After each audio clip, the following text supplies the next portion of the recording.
What are mans? It's Taco Mans. Today I'm reviewing my Garage 88 roof rack after having it on my Tacoma for a month and testing it on a winter camp trip. Let's talk about it.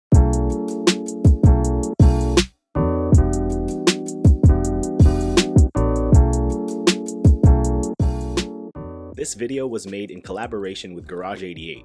I received this rack at a discounted rate, however I will still be making an unbiased review. Today, I'm in Ontario Crown Land, about 20 kilometers inside this snow-filled forest, putting this roof rack to the test. Let's start with the material quality. Everything is made of black powder-coated aluminum. Ever since unboxing and installing the rack in my previous video, I said the quality of the parts look and feel good, and it seems to be holding true. The rack has been going through the Canadian elements and they don't seem to be affected at all. In terms of the build quality, I think the rack is built very well. It's low profile and uses the factory mounting holes on my Tacoma. Because it uses 5 bolts on each side, the side rails are really sturdy.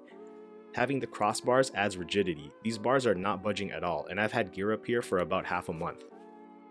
This will be my third 300-kilometer drive with this roof rack, and it's been absolutely solid. Let's talk about mounting features. I've barely started to use all the mounting points available on this rack. Every crossbar has 2 T-slots that make it easy to slide hardware to install something on the rack. The side rails also have 5 slots running along each rail, so you can mount an awning, a shovel, or other gear. There are also more mounting points at the front of the side rails. There's a 5-hole pattern that can be used for ditch lights or light bars. So far I've mounted a small roof box using T-bolts and it's been working great.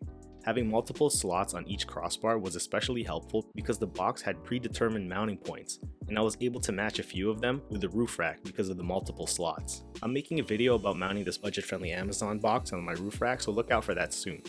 I also have running boards because last time I solo winter camped, I almost got stuck due to my inexperience. My running boards are just tied down for now with straps, but it works great in a pinch. I may switch to clamps that work with the slots in the future. That being said, this rack is very utilitarian and ready for overlanding. What about fuel economy? Honestly, it's much better than I thought. Based on a couple of road trips and daily driving for the past month, I've noticed about a 5% mileage decrease even with this gear on top. I think because it's a low profile rack, it allows for better aerodynamics. Also, my gear up top is pretty low profile too, so I'm really happy about that because I was prepared for much worse. You also might be wondering about the wind noise. The rack on its own is pretty quiet.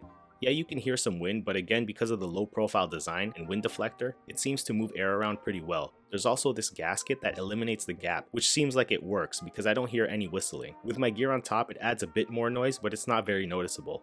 I used to have an Amazon roof basket on my last vehicle and that thing was so noisy and affected my mileage way worse than this Garage 88 rack. So for wind noise, I would say this is a relatively quiet rack. Let's talk about the aesthetic. Aside from gas mileage and wind noise, I think the low profile design looks really sleek and militant. It adds an aggressive look to the truck, but it's not over the top.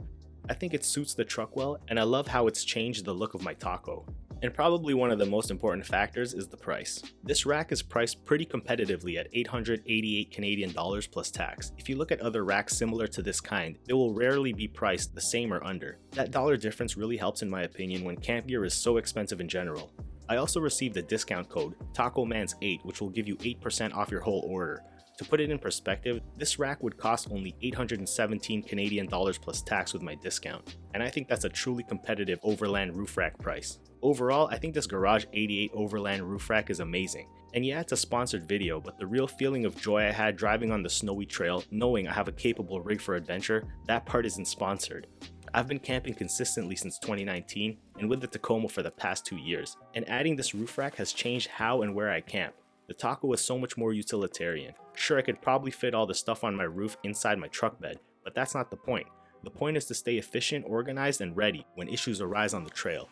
And this roof rack gives me the versatility to add and remove gear as my build progresses or changes. It's basically jump-started my overland build and I couldn't be happier. So I hope more people learn about Garage 88 and their overland gear. Let me know in the comments if you have any questions. Please like, share, subscribe, and vibe. I'll catch you on the next Taco Mans out. Peace.